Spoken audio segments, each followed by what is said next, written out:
Greetings, everybody. It's Congressman Jamie Raskin calling out to all my friends in Maryland's beautiful 8th Congressional District and all across Maryland, all across the country. And this is my favorite time of the week, Local Hero, when we get to salute and interact with the people who are making life good and safe for the rest of us. And today's Local Hero for this week is Petty Officer Scott Cover of the United States Coast Guard, who was among the very first officers in the Coast Guard to respond to the Baltimore Bridge collapse. He's an operations petty officer at the Coast Guard Station Curtis Bay. He's been in the Coast Guard for 13 years. He's been stationed all over, from Boston to Maui to Savannah, Georgia, and now in Baltimore.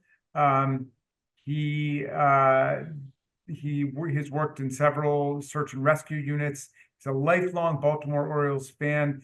He and his wife Sarah have two children, Jameson and Leilani, and he has been very hard at work ever since this nightmare took place on Tuesday, March 26th. He was one of the first people out on the scene later that morning.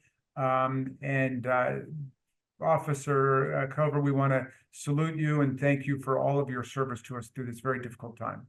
Yes, thank you, Congressman, for having me.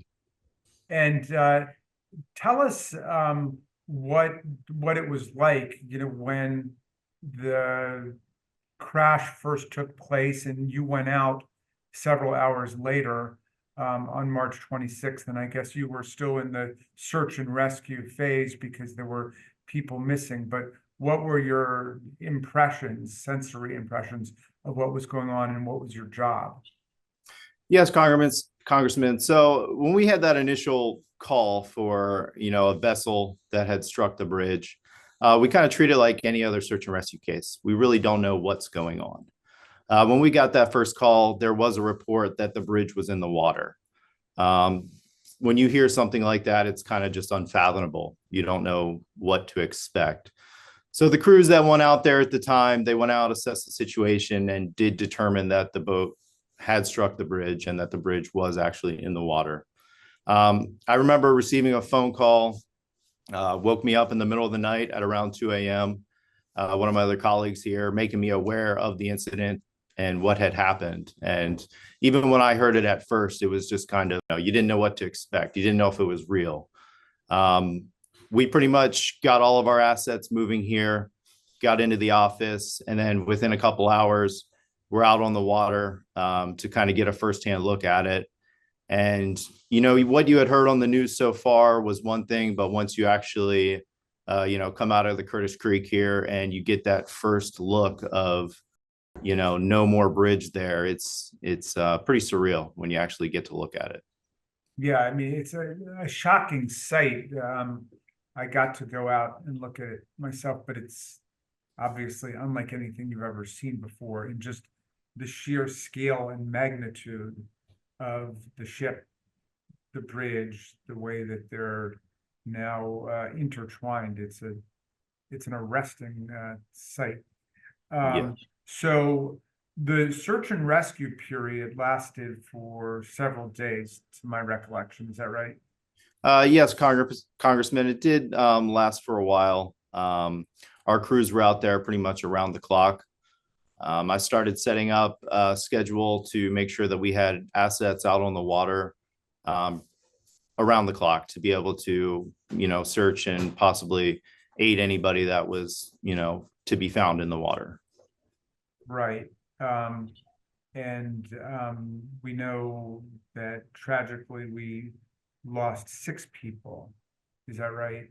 Yes, Congressman. 6 workers who had been on the bridge, basically doing repair on the bridge. And it was the fast action of a lot of emergency personnel and law enforcement that kept it from being an even greater catastrophe by keeping motorists off the bridge and getting people off the bridge as quickly as possible. So the search and rescue period then kind of faded into this security and safety zone where the point is to kind of seal it off so the divers can go down and begin to take stock of all of the wreckage and damage and figure out a plan for extricating the ship, right? Yes, pretty quickly after we transitioned out of that search and rescue phase, we transitioned into more of a safety zone around the area, keeping out any vessels that weren't supposed to be in there, any just recreational boaters that may be curious trying to get up close to there. Also, pretty quickly, we had a response from our aids to navigation team, which is located right here next to us. They're the team that actually went out and set up those buoys to temporarily get that channel marked on the sides to be able to allow smaller vessels to move through the area. So that was very helpful in getting some sort of traffic moving through there. And in the meantime, our station here helped with transporting the divers, people like that needed to get out, other Coast Guard assets that needed to get out there and maybe interview the crew and things like that. We spent that entire day pretty much taking people back and forth, getting them out directly to the crash site. The effort has actually been moving pretty quickly now. I know to clear a channel for the ship traffic to resume, right? Tell me about your experience of working under this this unified command system that's been put together of the Army Corps of Engineers, the U.S. Coastal Guard, the mayor of Baltimore, all of the governor of the state, all of the different forces. Well, I've actually never had to, be part of something this large scale before. This is, the biggest thing that I've ever seen in my Coast Guard career. We had the Ever Forward accident a couple years prior. That was before I got here. But even that incident, I don't think compares to what we have here. The amount of different agencies we have working together, the local law enforcement that we've worked with, it's all been very well. Everybody's been working together great. The unified command over there, whoever's setting everything up over there is doing a great job of keeping everybody together, keeping schedules together, and getting people, where they have to be. On more of a smaller scale here, Station Curtis Bay, as the operations petty officer, I'm in charge of making sure the schedules are getting the people out on the water when they need to be.